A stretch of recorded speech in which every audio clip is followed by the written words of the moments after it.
नमस्कार। न्यूज़ क्रांति की ऑडियो समाचार सेवा आज क्या हुआ में सभी सुनने वालों का हार्दिक स्वागत है। एक नज़र देश दुनिया की तमाम बड़ी खबरों पर। यूनिसेफ ने कोवैक्स पहल के तहत भारतीय कोविड वैक्सीनों की आपूर्ति शुरू की। शनिवार से शुरू होगा भारतीय खिलौना मेला। केंद्रीय कृषि मंत्री नरेंद्र सिंह तोमर का बयान, वार्ता की क्षमता रखने वाले किसान संगठनों से होगी बातचीत। चेक बाउंस मामले में सुप्रीम कोर्ट ने अतिरिक्त अदालतों के गठन पर केंद्र का पक्ष तलब किया। ब्रिटेन ने भगोड़े नीरव मोदी को भारत प्रत्यर्पित करने के आदेश दिए और फेसबुक ने म्यांमार सेना के सभी प्लेटफॉर्म पर लगाया बैन।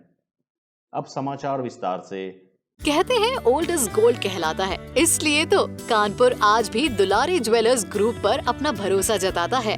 दुलारी ज्वेलर्स ग्रुप, कानपुर की pure old and trusted jewellery showroom. Visit की Dulari jewellers Kidwai Nagar and Dulari jewellers Lal Bangla. Corona से निपटने में विश्वव्यापी मुहिम के तहत विश्व स्वास्थ्य संगठन के वैश्विक वैक्सीन साझेदारी योजना के तहत यूनिसेफ ने serum institute of India, AstraZeneca, Oxford की वैक्सीन कम और निम्न मध्यम आय वाले देशों की आपूर्ति शुरू कर दी है। प्राप्त रिपोर्टों के अनुसार यूनिसेफ ने अनेक देशों को कोवैक्स समझौते के तहत कोविड-19 वैक्सीन की आपूर्ति शुरू की है। यूनिसेफ भारतीय प्रतिनिधि डॉक्टर यास्मीन हक ने बुधवार को पुणे स्थित सीरम इंस्टीट्यूट ऑफ इंडिया के संयंत्र का दौरा किया और इसे एक ऐतिहासिक उपलब्धि करार दिया। डॉक्टर हक ने कहा, मैंने कोवैक्स सहभागिता के जरिए वैक्सीन को भेजे जाने के लिए संयंत्र का दौरा किया है और यह वाकई काफ़ी उत्साहजनक रहा। साथ ही भारत से कोविड वैक्सीन को भेजा जाना अपने आप में एक ऐतिहासिक क्षण है। उन्होंने कहा कि यह पहल वैश्विक सहयोग की दिशा में एक अहम कदम है और इस तरह के संसाधनों के समान वितरण को विश्व में सुनिश्चित किया जाना काफ़ी बड़ी उपलब्धि है। इस क्षेत्र में भारत ने न केवल फार्मास्यूटिकल क्षेत्र में अपनी अहमियत साबित की है, बल्कि इसकी आपूर्ति की दिशा में भी काफ़ी उदार रवैया अपनाया है। प्रधानमंत्री नरेंद्र मोदी शनिवार को वीडियो कॉन्फ्रेंस के माध्यम से भारतीय खिलौना मेला 2021 का उद्घाटन करेंगे। इस मेले का आयोजन कोरोना महामारी के मद्देनज़र वर्चुअल माध्यम से किया जा रहा है और इसमें देश के 30 राज्यों तथा केंद्र शासित प्रदेशों के 1000 से भी ज़्यादा खिलौना बनाने वाले लोग शामिल होंगे। खिलौने बच्चों के चौमुखी विकास में महत्वपूर्ण भूमिका निभाते हैं और उनके अंदर कौशल को भी बढ़ाते हैं। प्रधानमंत्री ने गत अगस्त में मन की बात कार्यक्रम में कहा था कि खिलौने से बच्चों में गतिविधि तो बढ़ती ही है, साथ ही उनकी आकांक्षाओं को भी उड़ान मिलती है। बच्चों के समग्र विकास में खिलौनों के महत्व का उल्लेख करते हुए पीएम ने इससे पहले भी देश में खिलौनों के विनिर्माण को बढ़ाने पर जोर दिया था। इस मेले का आयोजन प्रधानमंत्री के विजन के अनुसार किया जा रहा है।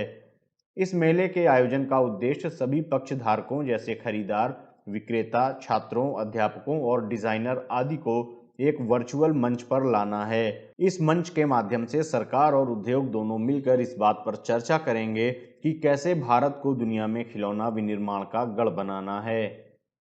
केंद्रीय कृषि मंत्री नरेंद्र सिंह तोमर ने गुरुवार को कहा कि जो आंदोलनकारी किसान संगठन वार्ता की क्षमता रखते हैं, सरकार उनसे बातचीत करने का प्रयास कर रही है। नरेंद्र सिंह तोमर ने कृषि विज्ञान मेले के बाद पत्रकारों से बातचीत में कहा कि सरकार किसानों की मांगों को लेकर उनका निराकरण करना चाहती है। किसान संगठनों के साथ 12 दौर की वार्ता हुई है और सरकार ने संवेदनशीलता तथा सम्मान के साथ किसान नेताओं से बातचीत की है। सरकार की ओर से कृषि सुधार कानूनों में कई संशोधन के प्रस्ताव भी दिए गए हैं। उन्होंने कहा कि 1.5 साल के लिए कृषि सुधार कानूनों को स्थगित और समस्या के समाधान के लिए सरकार ने एक समिति बनाने का प्रस्ताव भी दिया है, लेकिन किसान संगठनों ने इस पर अपनी कोई राय नहीं दी है। उन्होंने कहा कि लोकतंत्र में महापंचायत चलती रहती है, किसान बातचीत का प्रस्ताव देते हैं तो सरकार उन पर विचार करेगी। कृषि मंत्री ने कहा कि उच्चतम न्यायालय ने भी कृषि सुधार कानूनों को कुछ समय के लिए स्थगित किया है। सरकार न्यायालय का सम्मान करती है और न्यायालय एक समिति गठित करके किसानों से राय ले रही है।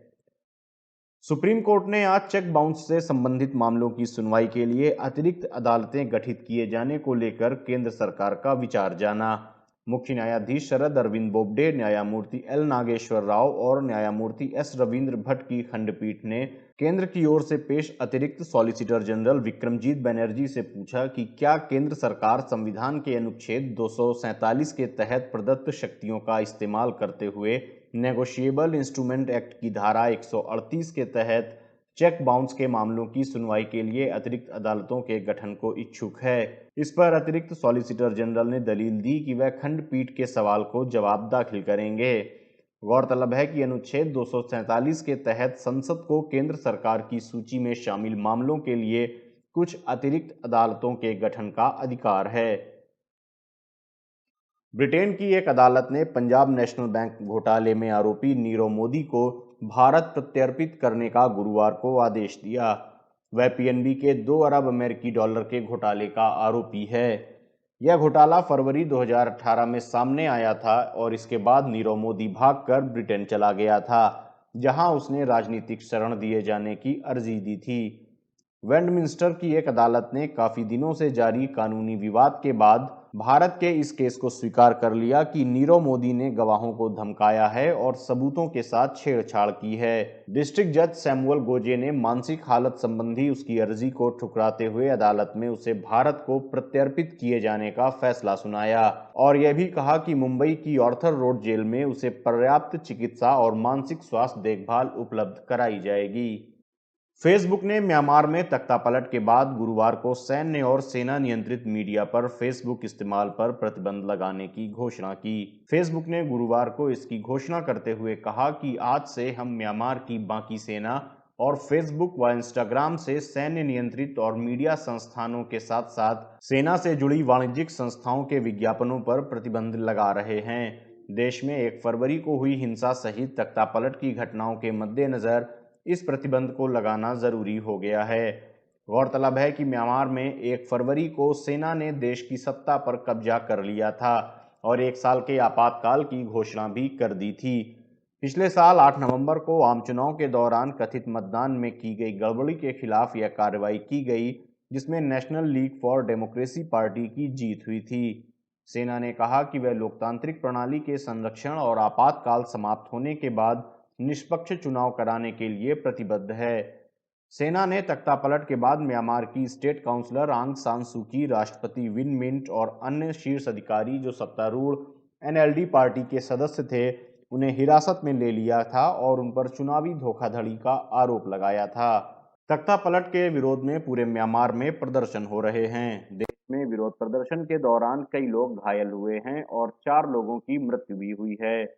अमेरिका और ब्रिटेन ने म्यांमार सेना से संबद्ध कई मामलों पर प्रतिबंध लगाया है। कहते हैं ओल्ड इज गोल्ड कहलाता है, इसलिए तो कानपुर आज भी दुलारी ज्वेलर्स ग्रुप पर अपना भरोसा जताता है। दुलारी ज्वेलर्स ग्रुप, कानपुर की pure old and trusted jewellery showroom. Visit की Dulari jewellers Kidwai Nagar and Dulari jewellers Lal Bangla.